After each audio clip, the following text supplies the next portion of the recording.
నాని కూడా అంత ఈజీ ఆడినట్టు కదా నాని నా ముందు నుంచి నేను అందల రాక్షస్ కథ కూడా నానికి చెప్పాను నేను. అవునా? మరి ఎందుకు సూర్య గారు బట్ ఇనీషియల్లీ ఓకే ఇనీషియల్గా చాలా అప్పుడు తను పిల్ల జమీందార్ షూట్ చేస్తున్నట్టున్నాడు. పిల్ల జమీందార్ అనుకుంటా. ఇక్కడ గుంటూరులో చెప్పాను నేను నానికి కదా. I know him very well and he knows me very well. అది అంటే మీ ఇద్దరికి ఫ్రెండ్షిప్ ఎలా కుదిరింది అసలు? సినిమానే అండి అంతే. ఓకే. జస్ట్ అంటే అప్పుడు తను కూడా బడ్డింగ్ స్టేజ్లోనే ఉన్నాడు. అంటే తన ఈగ కూడా ఇంకా మొదలు ఈగ కూడా స్టార్ట్ అవ్వలేదు.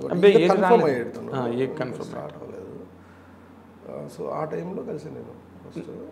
దాని తర్వాత కృష్ణగాడు వెళ్ళిపోయాము కదా. బట్ టు మై సర్ప్రైజ్ నార్మల్గా నానికి చెప్పారన్నమాట నేను మొదటిసారి వింటున్నా అందాల రాక్షస్ కథ ముందు. నేను ఇప్పుడు తెలియదు, ఎక్కడ చెప్పలేదు కూడా తెలియదు. అంటే ఇప్పుడు సందర్భం వచ్చింది. ఎస్. కానీ నార్మల్గా అలాంటి అబ్స్ట్రాక్ట్ థాట్స్ని కొంచెం అవుట్ ఆఫ్ ది బాక్స్ థాట్ని నాని బాగా ఎంకరేజ్ చేసే hero. Why he did not do it అండి? అంటే సినిమా చేయకపోవడానికి ఉట్టి ఇష్టం సరిపోతుంది. సినిమా చేయడానికి ఉట్టి ఇష్టం సరిపోదు, చేయకపోవడానికి ఉట్టి ఇష్టం సరిపోదు. సో దానికి చాలా కావాలి. తను ఎలా చూద్దాం అనుకుంటున్నాడు అనేది కూడా చాలా ఇంపార్టెంట్ కదా. ఫస్ట్ ఆఫ్ ఆల్ బేసిక్లీ అది చాలా చాలా ఇంపార్టెంట్. అంటే నాని దగ్గర ఒక టెంప్లెట్ వర్డ్ ఉంది. ఏంటంటే అదేంటంటే కథ చాలా బాగుందండి కానీ నాకు సూట్ కాదండి అంటాడు. అది తన టెంప్లెట్ కాదండి, తను అనిపిస్తేనే చెప్తాడు. That's what it is. Mental template చెప్తాడు. That is mental template. ఇంకా దాంట్లో అసలు no second thought, no compromise. నానికి మంచి జడ్జిమెంట్ ఉంటుంది. ప్రూవ్ అవుతున్నది కదండి.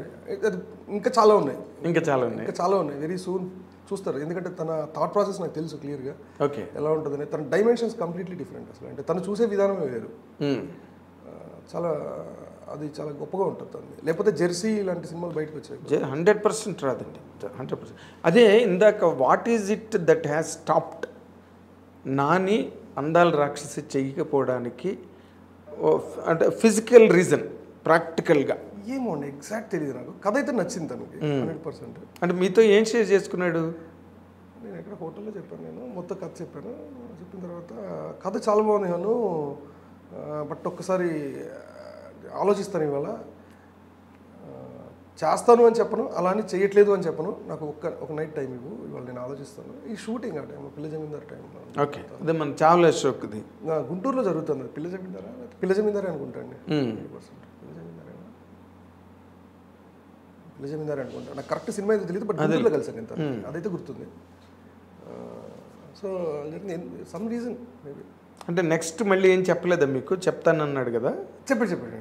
ఇంకో నేను కరెక్ట్ కాదేమో అనిపిస్తుంది అన్న ఫీలింగ్. ఓకే.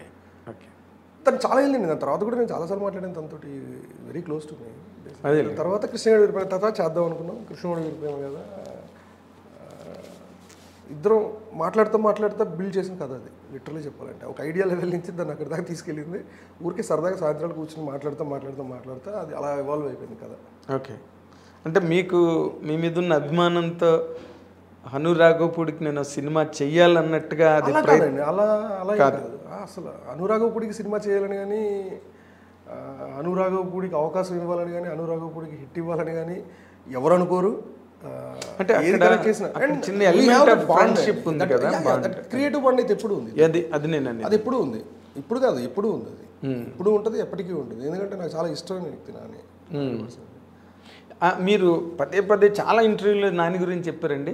నానిలోని మీకు అంత బెస్ట్ క్వాలిటీ ఏంటంటే అంత అడ్మైర్ చేయడానికి నానిని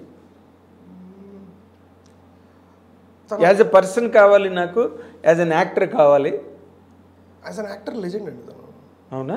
లెజెండ్ అంటే ఇంకా తనకి ఫుల్ పొటెన్షియల్ చూడలేదని నా ఫీలింగ్. ఓకే. ఇంకా ఫుల్ పొటెన్షియల్ చూడలేదండి తనది ఎవరు కూడా. ఆయన నమ్మకం ఎందుకో. ఎందుకంటే తన థాట్ వేరు కంప్లీట్గా. ఎందుకంటే తను ఇప్పుడు ప్రతి ఒక్కళ్ళకి ఫిలిం అనేది కాదు, ఏదైనా సరే మన జీవితంలో ఏది అనేదానికి ఒక టేస్ట్ అనేది ఉంటుంది. ఆ టేస్ట్కి తగ్గ చాయిసెస్ ఉంటాయి. తన చాయిస్ ఆఫ్ ఫిలిమ్స్, తనకి నచ్చే సినిమాలు, తనకు నచ్చే పర్సనాలిటీస్, ఫిలిం లెజెండ్స్ అందరూ చాలా చాలా క్వాలిఫైడ్ అనమాట. అంటే స్కాలర్స్ అనొచ్చు వాళ్ళందరినీ. అలాంటి వ్యక్తులు వాళ్ళ గురించి ఊరికే నచ్చటం కాదు, తను వాళ్ళ సినిమాల్ని షార్ట్ టు షార్ట్ చెప్పగలడు, వాళ్ళు చేసిన సినిమాల్ని. ఓకే. బికాస్ తను డైరెక్షన్ డిపార్ట్మెంట్లో యాక్చువల్గా నాని డైరెక్షన్ చేసి ఉంటే చాలా బెస్ట్ డైరెక్టర్ అయ్యాడు. మరి అతనికి ఎందుకండి ఆ డీవియేషన్ వచ్చింది? డీవియేషన్ కాదు, అంటే తను ఏమనుకొని ముందర మొదలుపెట్టాడో నాకు తెలియదు. అంటే తను ఫస్ట్ యాక్టర్ అవుదాం అనుకుని డైరెక్షన్ డిపార్ట్మెంట్లో చేసాడు ఆ వర్క్, ఆ డీటెయిల్స్ నాకు తెలియదు, ఎందుకంటే అది ఎప్పుడు డిస్కస్ చేసుకోలేదు. అదే, బట్ తను చాలా ఫెంటాస్టిక్ డైరెక్టర్ అయ్యి ఉందండి. తనకి కాన్ వెంకట దగ్గర పనిచేసేవాడు అనుకుంటా అతను.